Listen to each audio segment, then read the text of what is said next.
14 सितंबर हिंदी दिवस के तौर पर मनाया जाता है।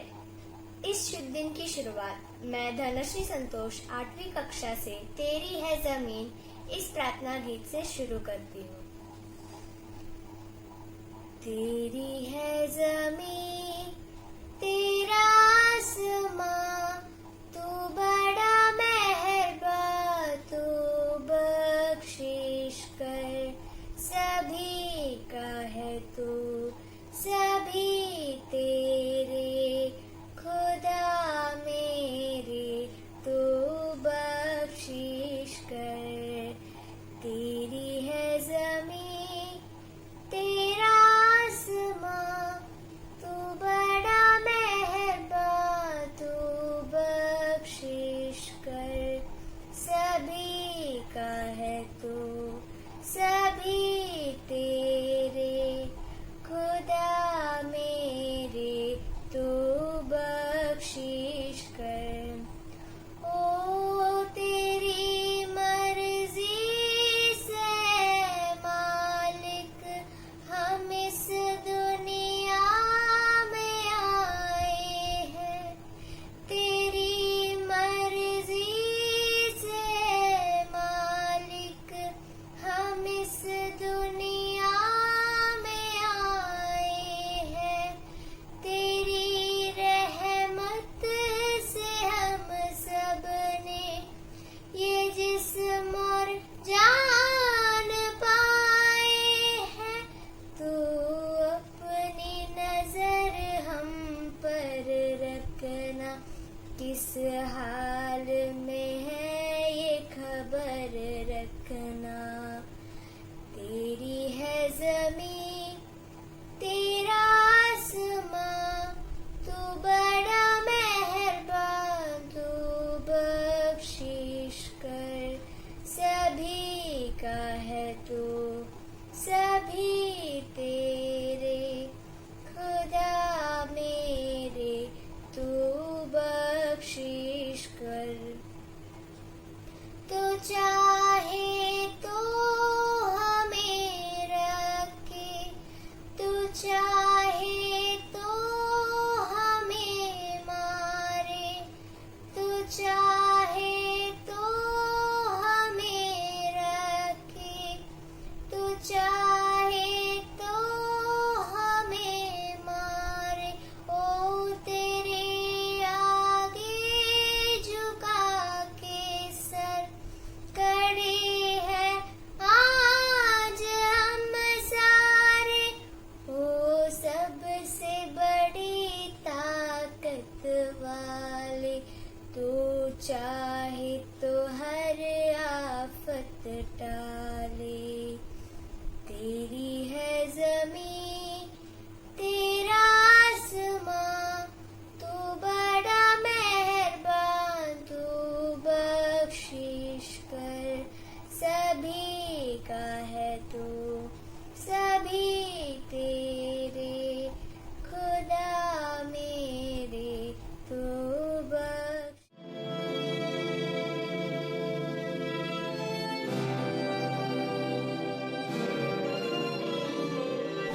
बहुत ही कम लोग जानते हैं कि 14 सितंबर को हिंदी दिवस क्यों मनाया जाता है। हिंदी दिवस का इतिहास बहुत पुराना है। 29 मार्च 1918 में इंदौर में हुए हिंदी साहित्य समिति के सम्मेलन में महात्मा गांधी ने हिंदी को जनमानस की भाषा कहा था। महात्मा गांधी चाहते थे कि हिंदी देश की राष्ट्रभाषा बने।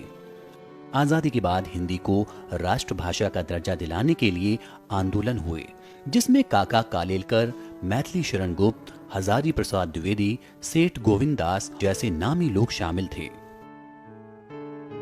भारत जैसे विशाल देश में सैकड़ों भाषाएं और हजारों बोलियां थीं और भाषा को लेकर कुछ बड़े सवाल भी थे। 6 दिसंबर साल 1946 को आजाद भारत का संविधान तैयार करने के लिए संविधान सभा का गठन हुआ। संविधान सभा के अंतरिम अध्यक्ष सच्चिदानंद सिन्हा बनाए गए और बाद में डॉक्टर राजेंद्र प्रसाद को इसका अध्यक्ष चुना गया। डॉक्टर भीमराव अंबेडकर संविधान सभा की ड्राफ्टिंग कमेटी के चेयरमैन थे। संविधान में विभिन्न नियम कानूनों के अलावा नए राष्ट्र की आधिकारिक भाषा का मुद्दा अहम था। काफी विचार विमर्श के बाद 14 सितंबर साल 1949 को संविधान सभा ने देवनागरी लिपि में लिखी हिंदी को राष्ट्र की आधिकारिक भाषा के तौर पर स्वीकार किया। बाद में जवाहरलाल नेहरू ने इस ऐतिहासिक दिन के महत्व को देखते हुए हर साल 14 सितंबर को हिंदी दिवस के रूप में मनाने का फैसला किया। पहला आधिकारिक हिंदी दिवस 14 सितंबर साल 1953 में मनाया गया। आधिकारिक भाषा के अलावा भारत के संविधान की 8वीं अनुसूची में 22 भाषाएं शामिल हैं। हिंदी संवैधानिक रूप से भारत की प्रथम राजभाषा है। यह देश की सबसे अधिक बोली और समझी जाने वाली भाषा है। विश्व में चीनी भाषा के बाद सबसे अधिक बोली जाने वाली भाषा हिंदी ही है। हिंदी भाषी राज्यों की आबादी 46 करोड़ से अधिक है। 2011 की जनगणना के मुताबिक भारत की 1 अरब से भी ज्यादा आबादी में से करीब 41% की मातृभाषा हिंदी है। देश के करीब 75% लोग हिंदी बोल सकते हैं।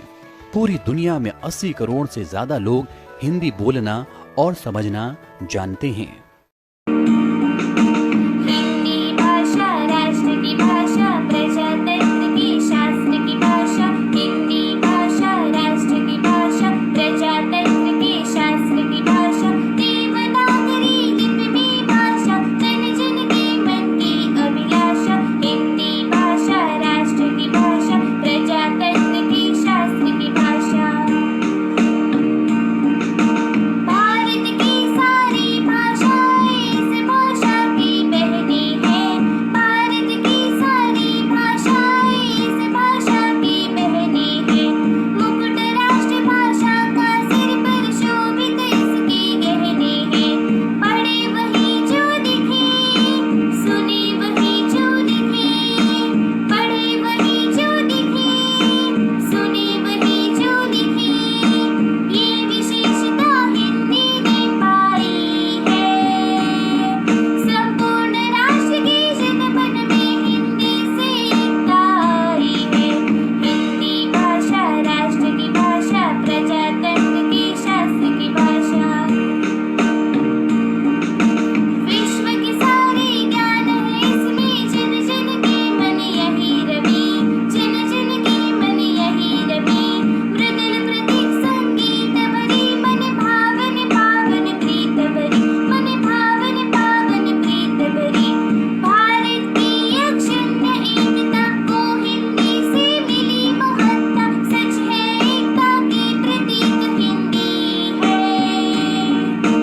आधुनिक भारत की शक्ति हिंदी है। हम धन्य हुए, हम धन्य हुए।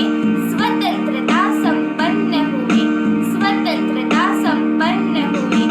नव स्वतंत्र एवं कृतज्ञ भारत की भी श्रद्धांजलि। कर आह्वान विश्व कर स्वागत है बयान हिंदी की चली। पुष्प सुगंधि से फैली हिंदी, घर आंगन और गली गली। हिंदी से हम सबको देखो है विकास की दिशा मिली। हिंदी भाषा राष्ट्र की भाषा, प्रजातंत्र की शास्त्र की भाषा। स्वाभिमान से पूर्ण बनी जन जन की बोली। गौरवशाली हिंदी, भेदभाव से दूर सभी की होली। विविध ज्ञान विज्ञान की भाषा, प्रीति और सम्मान की भाषा। सभी वर्ग व संप्रदाय की जन जन के कल्याण की भाषा। कालगति और ख्याति की भाषा, सभी धर्म और जाति की भाषा। मीठी बोली शांति की भाषा, सच्ची प्रगति की क्रांति की भाषा। राष्ट्र के संविधान की भाषा, नव भारत निर्माण की भाषा। हिंदी भाषा राष्ट्र की भाषा, प्रजातंत्र की शास्त्र की भाषा। देवनागरी लिपि में भाषा, जन जन के मन की अभिलाषा। हिंदी भाषा राष्ट्र की भाषा, प्रजातंत्र की शास्त्र की भाषा।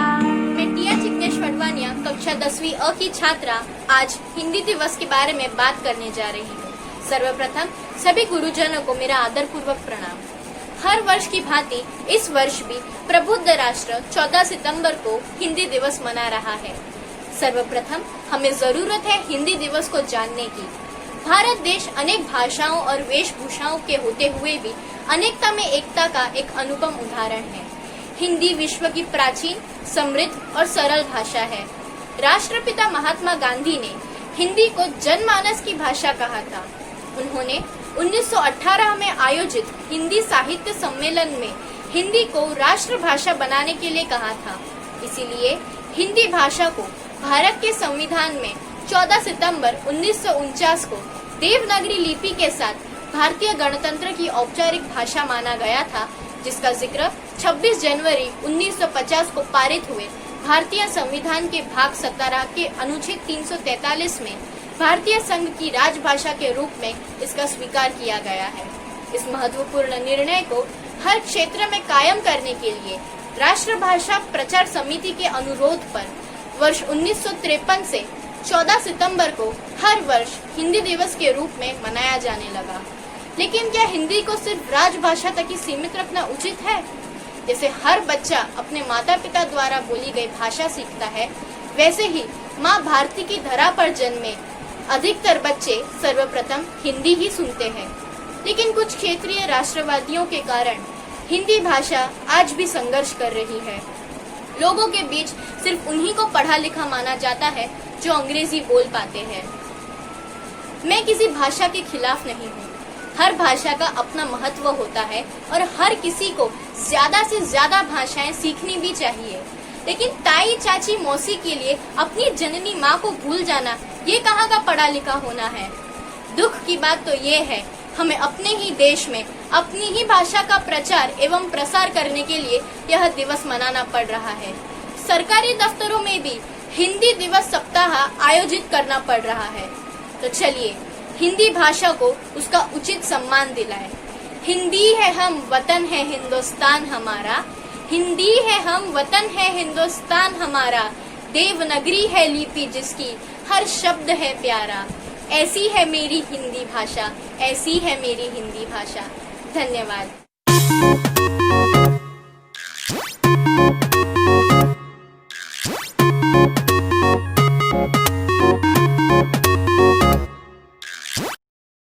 नमस्कार, मैं अभिनव कृष्णा नायर, कक्षा 7वीं ब का विद्यार्थी आज 14 सितंबर हिंदी दिवस के इस अवसर पर आप सभी को मुंशी प्रेमचंद, जो भारत के महान लेखकों और उपन्यासकारों में से एक माने जाते हैं, उनके बारे में जानकारी देना चाहूँगा।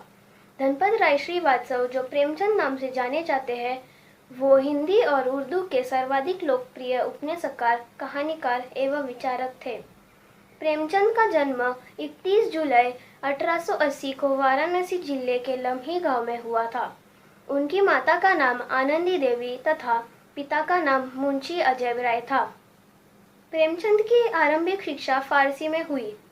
13 साल की उम्र में ही उन्होंने तिलिस्म ए होशरूबा पढ़ लिया था।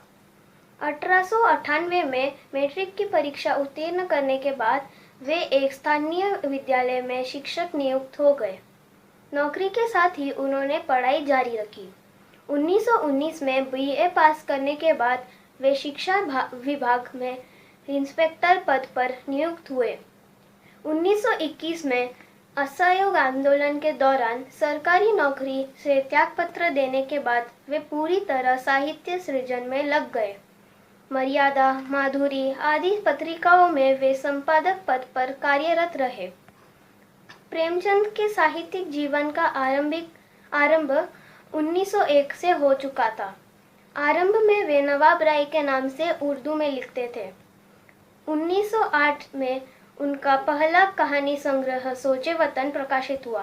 देशभक्ति की भावना से ओतप्रोत इस संग्रह को अंग्रेज सरकार ने प्रतिबंधित कर दिया और इसकी सभी प्रतियां जब्त कर ली और इसके लिए लेखक नवाब राय को भविष्य में लेखन न करने की चेतावनी दी।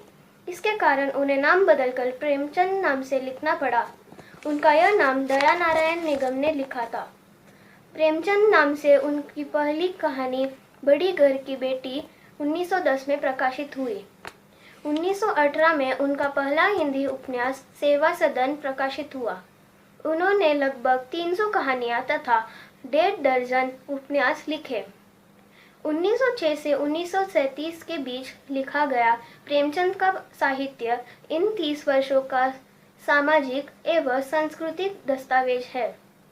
उनमें दहेज, अनमेल विवाह, जाति भेद, विधवा विवाह, आधुनिकता, स्त्री पुरुष समानता आदि उस दौर की सभी प्रमुख समस्याओं का चित्रण मिलता है। हिंदी कहानी तथा उपन्यास के क्षेत्र में 1908 से 1937 तक के कालखंड को प्रेमचंद युग कहा जाता है। प्रेमचंद जी का लंबी बीमारी के कारण 8 अक्टूबर 1937 को निधन हो गया। प्रेमचंद ने हिंदी साहित्य को अमूल्य तथा नई दिशा प्रदान की थी। वह एक महान लेखक और हिंदी साहित्य के युग प्रवर्तक भी थे। इसलिए न केवल हिंदी साहित्य में बल्कि विश्व साहित्य में प्रेमचंद का विशेष स्थान है। महान साहित्यकार और आधुनिक हिंदी के पितामह के रूप में मुंशी प्रेमचंद को सदैव याद किया जाएगा। अंत में मैं बस इतना कहना चाहूँगा, हिंदी को आगे बढ़ाना है, उन्नति के राह ले जाना है। केवल एक दिन ही नहीं, हमें नित हिंदी दिवस मनाना है। आप सभी को हिंदी दिवस की शुभकामनाएं। धन्यवाद।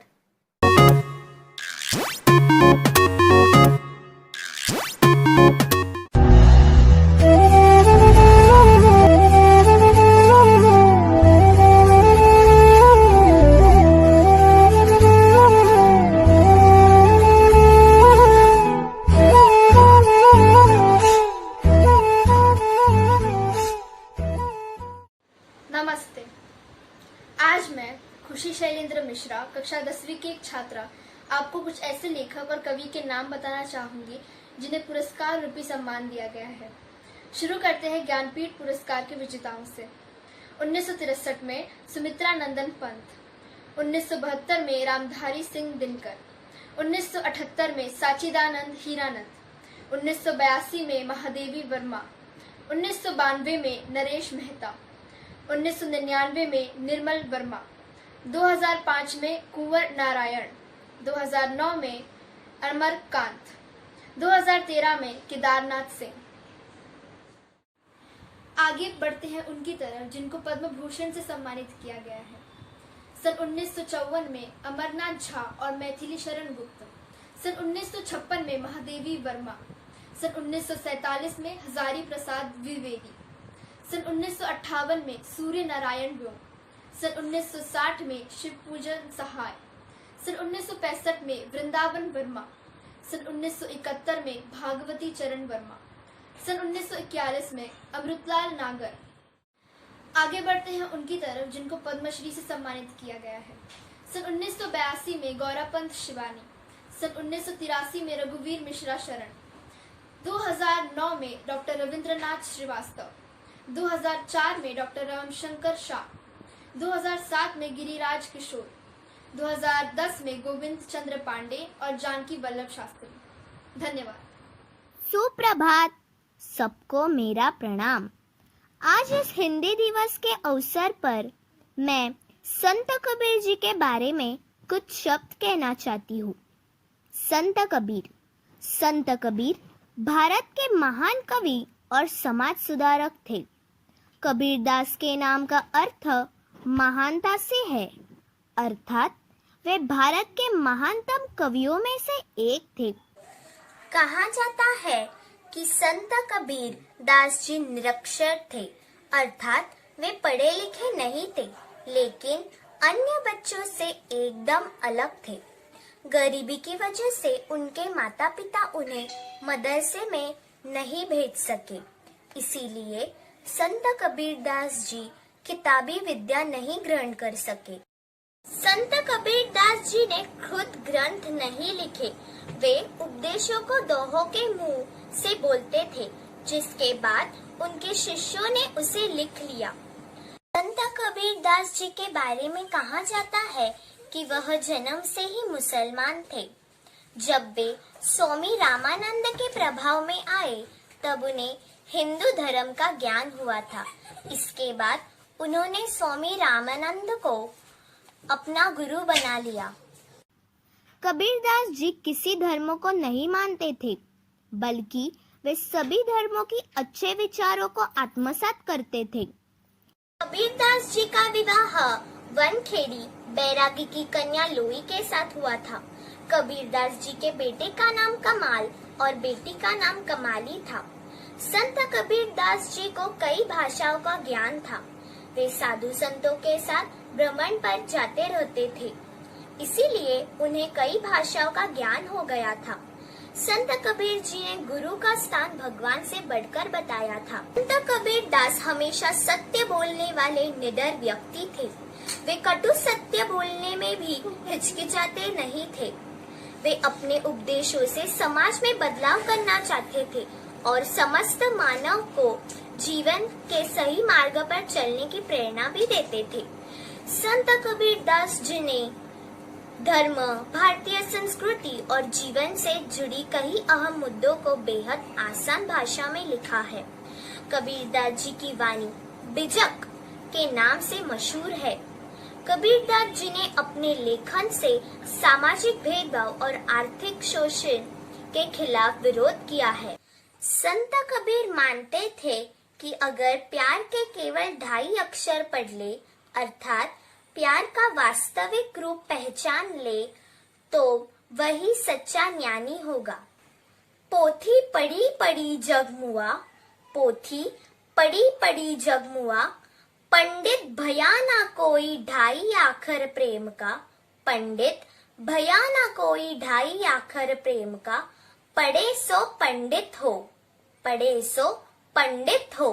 कबीरदास जी ने आदर्श समाज की स्थापना पर बल दिया। कबीरदास जैसे जी महान कवियों के जन्म लेने से भारत भूमि धन्य हो गई। हिंदी साहित्य में अनेक अतुलनीय योगदान को कभी नहीं भुलाया जा सकता। ऐसे महान संत कबीर जी की 1518 में उत्तर प्रदेश के मगहर पर मृत्यु हुई। ऐसे महान संत को मेरा शतशः प्रणाम। धन्यवाद। हिंदी भारत की, भारतीयों की आत्मा है।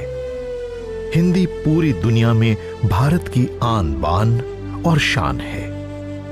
ये एक भाषा भर नहीं है, ये एक संस्कृति है, एक जीवन धारा और एक सभ्यता है जिसकी रगों में अपनत्व, प्रेम और मित्रता का रस बहता है। हिंदी एक जीवन शैली है।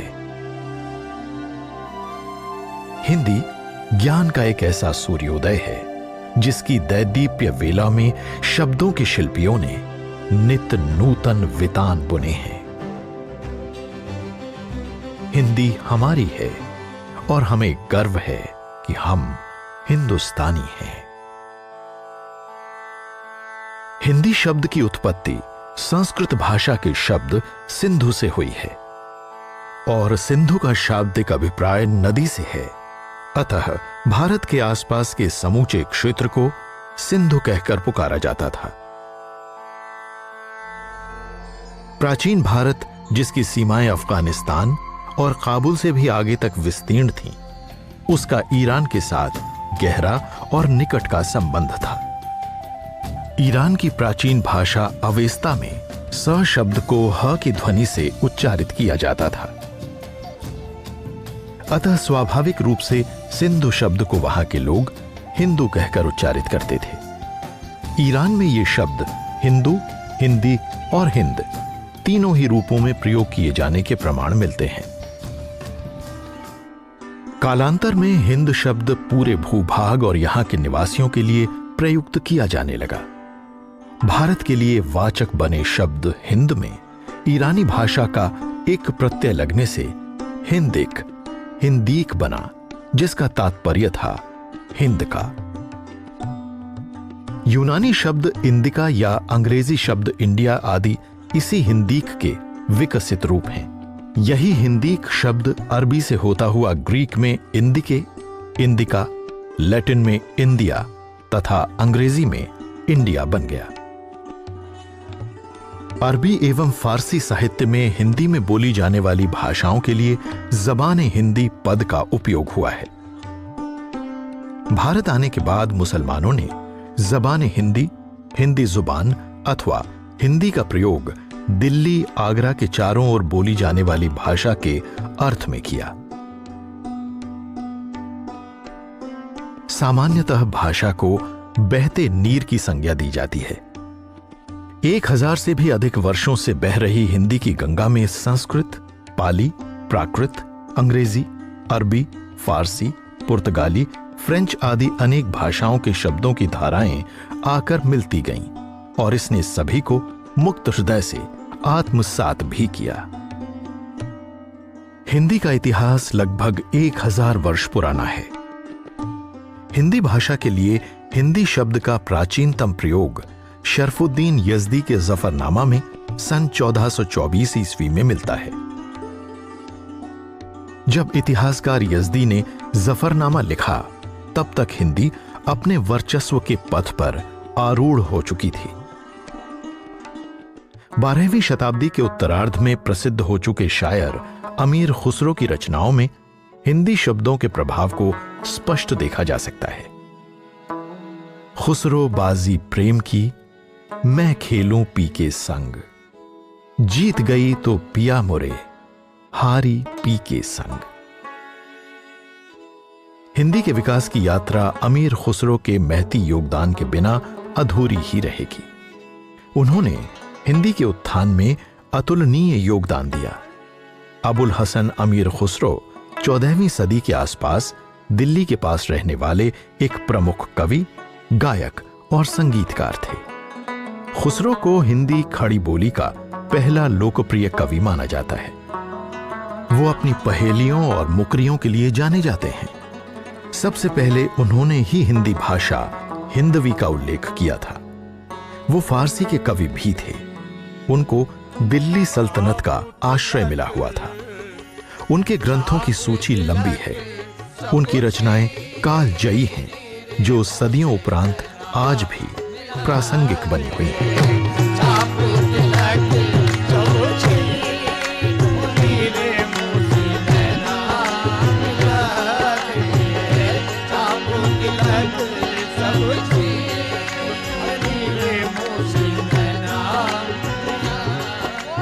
खुसरो की रचनाओं में हिंदी के विशिष्ट शब्दों की झलक भी मिलती है, जिससे ये कहना आसान हो पाता है कि मूलतः उर्दू और फारसी का रचनाकार भी यदि अपनी अभिव्यक्ति के लिए हिंदी का दामन थामता है, तो ये भाषा की लोकप्रियता और महत्व का परिचायक है, जिसकी झलक खुसरो की इन पंक्तियों में भी मिलती है।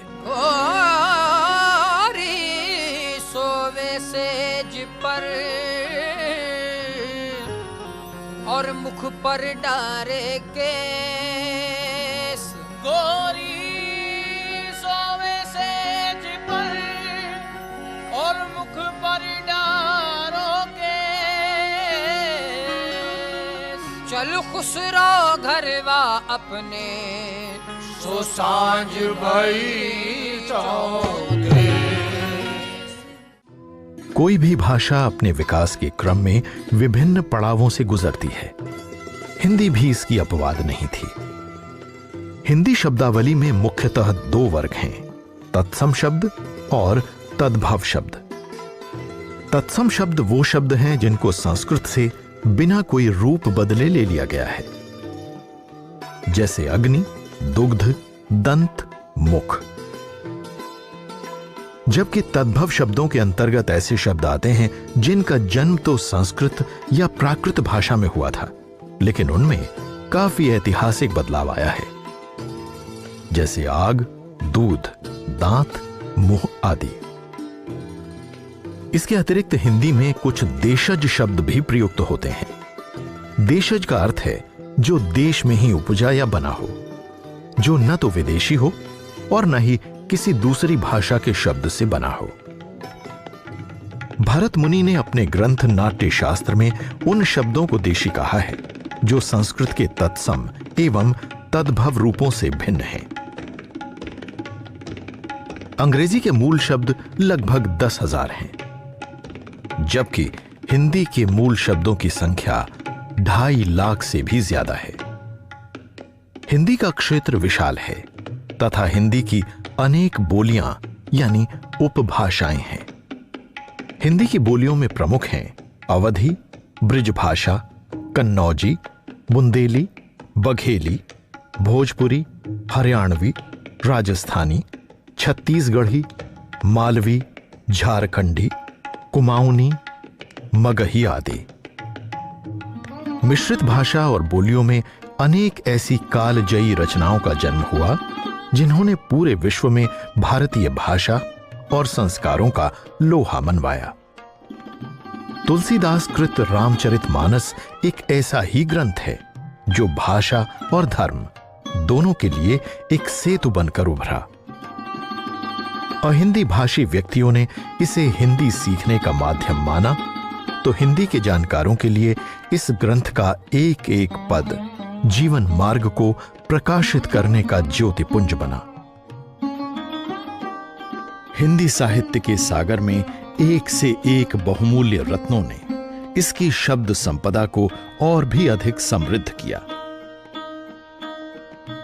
भक्ति काल के कवियों कबीर, तुलसी, मीरा, सूर, रहीम से लेकर आधुनिक काल के हिंदी पुरोधाओं हजारी प्रसाद द्विवेदी, गुरु रविंद्रनाथ टैगोर, बंकिम चंद्र चैटर्जी, शरत चंद्र चट्टोपाध्याय, लोकमान्य तिलक, सूर्यकांत त्रिपाठी निराला, मुंशी प्रेमचंद, अज्ञेय, महादेवी वर्मा, हरिवंश राय बच्चन, रामधारी सिंह दिनकर, सुमित्रा नंदन पंत आदि के योगदान के साथ हिंदी आगे बढ़ती है। कवि सम्मेलनों और काव्य गोष्ठियों ने भी हिंदी की लोकप्रियता में 4 चांद लगाए। हरिवंश राय बच्चन की मधुशाला ने हिंदी के शब्दों को एक नई गरिमा प्रदान की। कवि प्रदीप की रचनाओं और उनके मर्मभेदी स्वर ने हिंदी भाषा की लोकप्रियता को मानो पंख लगा दिए थे। लोगों ने उनके गीतों को गाया भी और हिंदी को अपनाया भी।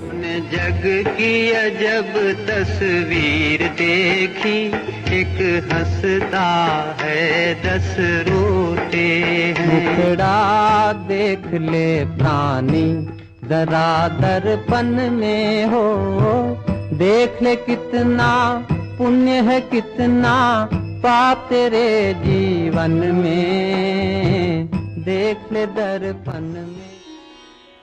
हिंदी को राष्ट्रभाषा बनाने का आंदोलन भी अहिंदी भाषियों महात्मा गांधी, स्वामी दयानंद सरस्वती आदि ने आरंभ किया। हिंदी भाषा सदा से उत्तर दक्षिण के भेद से परे चहुदिशी व्यावहारिक होती चली आई है। दक्षिण के प्रमुख संतों वल्लभाचार्य, विट्ठल, रामानुज, रामानंद आदि, महाराष्ट्र के नामदेव तथा संत ज्ञानेश्वर, गुजरात के नरसिंह मेहता, राजस्थान के दादू, पंजाब के गुरु नानक, असम के शंकर देव, बंगाल के चैतन्य महाप्रभु तथा सूफी संतों ने अपने धर्म और संस्कृति का प्रचार हिंदी में ही किया है। भारत और भारत के लोगों के लिए तो हिंदी उनका प्राण तत्व है ही, लेकिन इस भाषा की विशेषता उस समय और भी बढ़ जाती है जब विदेशी पृष्ठभूमि के विद्वानों ने भी इसे अपनी भाषा बनाया। ऐसे ही एक विद्वान थे फादर कामिल बुल्के। वो एक बार जब बेल्जियम से भारत आए तो बस यहीं के होकर रह गए। उन्होंने अपना पूरा जीवन तुलसी, वाल्मीकि और हिंदी भाषा की सेवा में समर्पित कर दिया। साहित्य और शिक्षा के क्षेत्र में उनके अतुलनीय योगदान के लिए उन्हें सन 1974 में पद्म भूषण से सम्मानित किया गया। भारतीय संदर्भ में बुल्के कहते थे, संस्कृत महारानी, हिंदी बहुरानी और अंग्रेजी नौकरानी है। हिंदी साहित्य के इतिहास में ऐसे अनेक नाम स्वर्णाक्षरों में लिखे जाएंगे जिनकी रचनाओं ने हिंदी को तो जन जन की भाषा बनाया ही, देश प्रेम की भावना को संचारित करने में भी उल्लेखनीय भूमिका अदा की।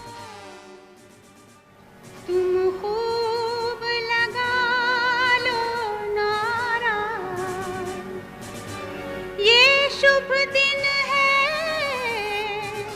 हम सबका,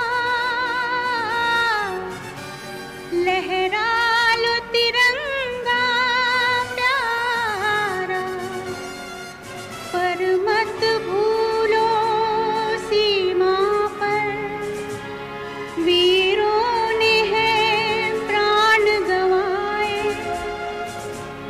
कुछ याद उन्हें भी कर लो, कुछ याद उन्हें भी कर लो, जो लौट के घर ना आए, जो लौट के घर ना आए। भारतीय फिल्मों ने हिंदी भाषा के विकास और उत्थान में महत्वपूर्ण भूमिका का निर्वहन किया। देश और देश के बाहर फिल्मों ने भाषा को एक नई क्रांति प्रदान की। फिल्मी गीतों और संवादों के माध्यम से लोगों का स्वाभाविक रुझान हिंदी भाषा के प्रति जागृत होता चला गया। फिल्मों के गीतों ने न सिर्फ हिंदी भाषा के प्रति एक अलख जगाई, बल्कि धर्म और कर्तव्य के प्रति बोध का भी संचार किया। भारतीय सिनेमा के इतिहास में ऐसी अनेक शानदार फिल्मों का निर्माण हुआ जिनमें प्रस्तुत गीतों ने हिंदी न जानने वाले क्षेत्र के लोगों को भी अपना मुरीद बना लिया।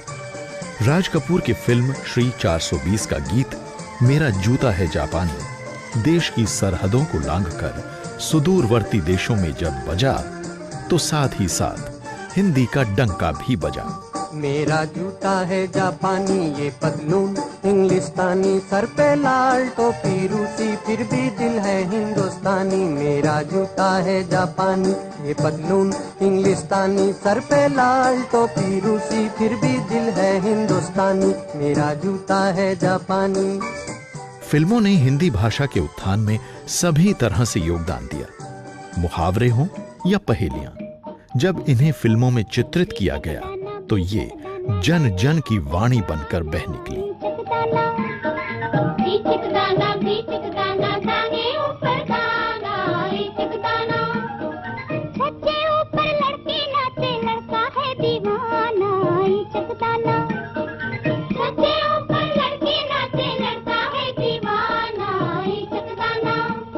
बोलो क्या?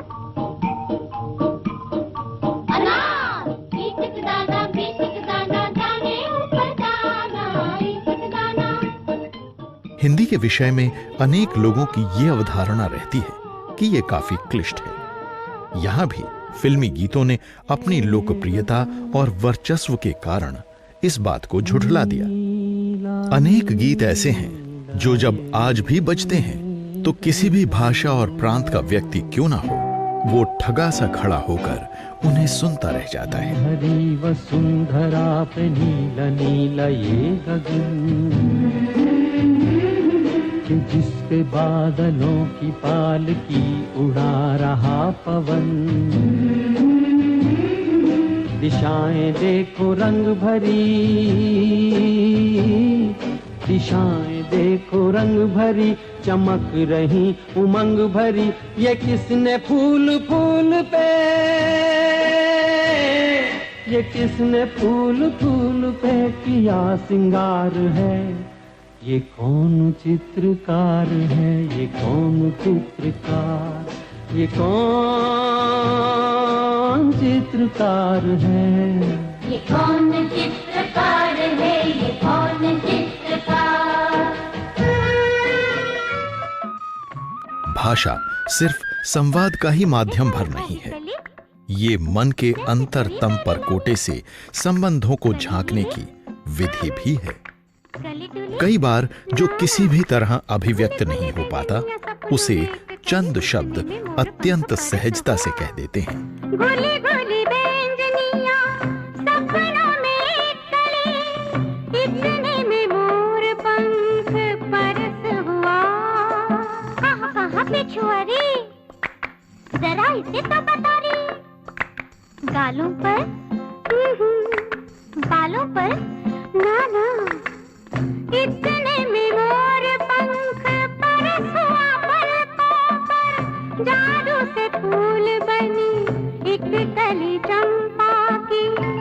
बदले इसके नैनों में किरणों के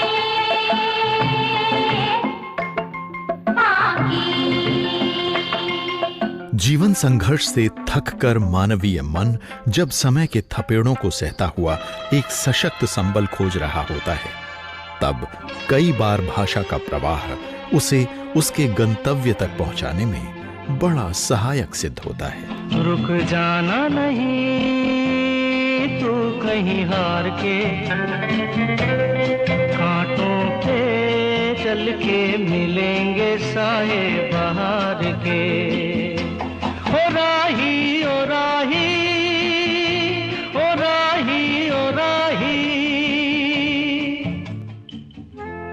राष्ट्रपिता महात्मा गांधी हिंदी भाषा के प्रचार प्रसार के प्रबल समर्थक थे। वर्ष 1908 में उन्होंने अपनी पुस्तक हिंद स्वराज में राष्ट्रभाषा के रूप में हिंदी का समर्थन किया था। उन्होंने 1915 में भारत आते ही हिंदी के लिए बाकायदा एक आंदोलन भी प्रारंभ किया। 29 दिसंबर 1916 को लखनऊ में एक सम्मेलन में उन्होंने स्पष्ट शब्दों में उद्घोष किया, यदि राष्ट्रभाषा का प्रचार करना है तो उसके लिए भगीरथ प्रयास करना होगा। आप लोग लाट साहब को या सरकार के दरबार में जो प्रार्थना पत्र भेजते हैं तो किस भाषा में लिखकर भेजते हैं? यदि हिंदी भाषा में नहीं भेजते तो हिंदी भाषा में लिखकर भेजें। मैं कहता हूं कि आप अपनी भाषा में बोलें, अपनी भाषा में लिखें। उनको गरज होगी तो हमारी बात सुनेंगे। मैं अपनी बात अपनी भाषा में कहूंगा, जिसको गरज होगी वो सुनेगा।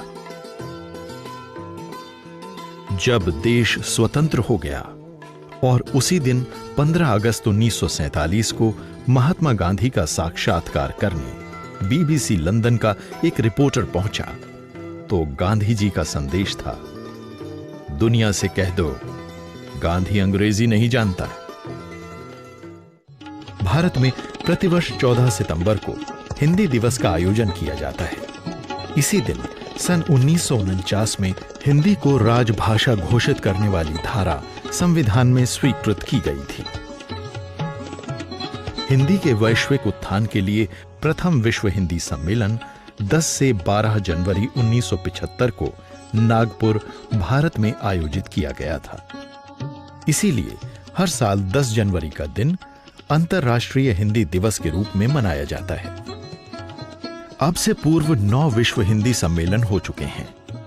प्रथम विश्व हिंदी सम्मेलन 10 से 12 जनवरी 1975 भारत, द्वितीय विश्व हिंदी सम्मेलन 28 से 30 अगस्त 1976 मॉरिशस, तृतीय विश्व हिंदी सम्मेलन 28 से 30 अक्टूबर 1983 भारत, चतुर्थ विश्व हिंदी सम्मेलन 2 से 4 दिसंबर 1993 मॉरिशस, पांचवां विश्व हिंदी सम्मेलन 4 से 8 अप्रैल 1996 ट्रिनिडाड और टोबैगो, छठा विश्व हिंदी सम्मेलन 14 से 18 सितंबर 1999 ब्रिटेन, सातवां विश्व हिंदी सम्मेलन 6 से 9 जून 2003 सूरीनाम, आठवां विश्व हिंदी सम्मेलन 13 से 15 जुलाई 2007 अमेरिका, नौवां विश्व हिंदी सम्मेलन 22 से 24 सितंबर 2012 दक्षिण अफ्रीका और 10वां विश्व हिंदी सम्मेलन 10 से 12 सितंबर 2015 भोपाल, मध्य प्रदेश, भारत। हिंदी के चहुमुखी विकास के लिए समय समय पर भारत की अनेक विभूतियों ने अपना योगदान दिया। भाषा के चिंतक इस बात को भली भांति समझते हैं कि कहां और कैसे अपनी बात कहनी है। तभी तो भारत के पूर्व प्रधानमंत्री श्री अटल बिहारी वाजपेयी ने 1977 में संयुक्त राष्ट्र के अधिवेशन में सर्वप्रथम अपना उद्बोधन हिंदी में देकर एक ओर जहां भारतीयों को विस्मय विमुग्ध किया, वहीं दूसरी ओर समूची दुनिया का ध्यान इस भाषा और इसकी विशेषता की ओर आकृष्ट किया। अध्यक्ष महोदय, वसुधैव कुटुंबकम की परिकल्पना बहुत पुरानी है। भारत में सदा से हमारा इस धारणा में विश्वास रहा है कि सारा संसार एक परिवार है। आज जब पूरी दुनिया में हिंदी की धाक है, और सभी देशों में उसका डंका बज रहा है। ऐसे में वर्तमान प्रधानमंत्री श्री नरेंद्र मोदी अपने सभी भाषण प्रायः हिंदी में ही दे रहे हैं। उन्होंने 2014 में जब संयुक्त राष्ट्र के अधिवेशन में अपना वक्तव्य हिंदी में प्रस्तुत किया तो अनेक देशों के प्रतिनिधियों ने उसका अत्यंत गर्माहट के साथ स्वागत किया। हमारे भारतवर्ष में प्रकृति के प्रति आदर भाव आध्यात्म का अभिन्न अंग है। हम प्रकृति की देन को पवित्र मानते हैं। एक सर्वेक्षण के मुताबिक आज विश्व में आधा अरब लोग हिंदी बोलते हैं और तकरीबन 1 अरब लोग हिंदी बखूबी समझते हैं। वेब, विज्ञापन, संगीत, सिनेमा और बाजार, ऐसा कोई क्षेत्र नहीं बचा है जहां हिंदी अपने पांव पसारती न दिख रही हो। राष्ट्र में सर्वाधिक प्रसार संख्या वाले समाचार पत्र हिंदी भाषा में ही प्रकाशित हो रहे हैं। सर्वाधिक लोकप्रिय टेलीविजन कार्यक्रमों का निर्माण भी हिंदी में ही किया जा रहा है। प्रायः सभी मोबाइल कंपनियों द्वारा हिंदी में एसएमएस करने की सुविधा उपलब्ध है। लगता है राष्ट्रकवि मैथिली शरण गुप्त जी के वो उद्गार सत्य होने के निकट हैं, जब उन्होंने कहा था, हिंदी उन सभी गुणों से अलंकृत है जिनके बल पर वो विश्व की साहित्यिक भाषाओं की अगली श्रेणी में आसीन हो सकती है। हिंदी की विशेषता ने सभी तरह के अवरोधों को पार करते हुए अपनी गति तय की। अन्य धर्मों और भाषाओं के व्यक्तियों ने भी हिंदी के लिए अपना प्रेम जग जाहिर करने में कोई कसर नहीं रख छोड़ी। अल्लामा इकबाल अविभाजित भारत के प्रसिद्ध कवि, नेता और दार्शनिक थे। तराना-ए-हिंद उनकी सबसे प्रसिद्ध रचना है। हम सभी उसे सुनते और गाते हुए बड़े हुए हैं। मजहब नहीं सिखाता आपस में बैर रखना, हिंदी है हम वतन है हिंदुस्तान हमारा। हिंदी हिंदी हिंदी भारत माँ की बिंदी, हिंदी हिंदी हिंदी भारत माँ की बिंदी, हिंदी भारत माँ की बिंदी, हिंदी भारत माँ की बिंदी, हिंदी से सजती भारत की भाषाएं, सब मिलकर गाएं भारत की गाथाएं। विश्व में फैले इसके गान, वसुधैव कुटुंबकम इसकी शान। हिंदी ही अपनाएं हम, भारत का भाल उठाएं हम। हिंदी भारत माँ की बिंदी, हिंदी भारत माँ की बिंदी, भारत माँ की बिंदी।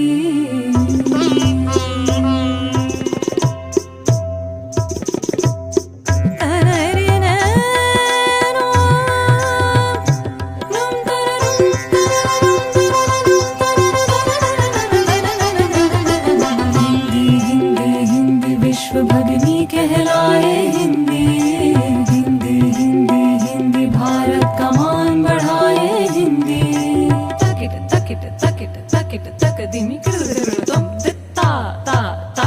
विश्व भाषाओं को गले लगाना, सारी बहना मिलके बहना, माँ का गहना बन के रहना। विश्व भाषाओं को गले लगाना, सारी बहना मिलके बहना, माँ का गहना बन के रहना। जय जय हिंदी जय भारत माँ, विश्व पटल पर शोभित गान। जय जय हिंदी जय भारत माँ, विश्व पटल पर शोभित गान।